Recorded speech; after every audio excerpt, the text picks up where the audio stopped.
عالم ہونا کوئی آسان بات نہیں ہوتی۔ امام ابو یوسف رحمۃ اللہ علیہ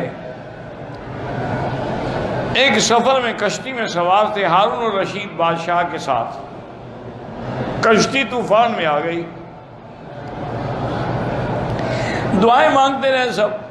خدا کی شان یہ ہے کہ کشتی کو ایسی موج نے مارا کہ وہ کنارے کے قریب آئی تو امام یوسف نے فوراً چھلانگ لگا دی۔ آپ تو کنارے پہ آ گئے، کشتی پھر طوفان میں گر گئی۔ بہرحال وہ بھی بچ گئے۔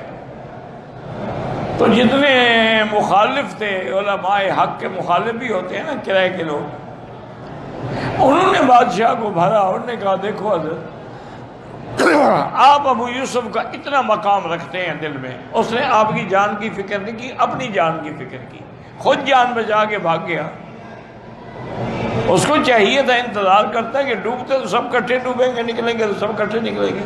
بادشاہ کو بھی دماغ میں بات لگ گئی۔ انہوں نے ابو یوسف سے پوچھا کہ یہ کیا بات ہے یار، تمہیں اپنی جان کا زیادہ فکر تھا میری زندگی سے؟ کہا بالکل مجھے اپنی جان زیادہ پیاری تھی۔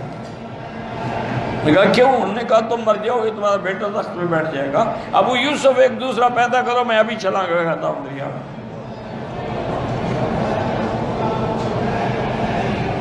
تمہارے جیسے کہ بادشاہ مر گیا اور بیٹھ گیا، وزیر بن گیا اور اس کا بیٹا وزیر بن گیا کوئی، لیکن عالم بننا تو بڑا مشکل ہے نا۔ وہ تو صدیوں میں رنگ لاتی ہے حنا بس جانے کے بعد۔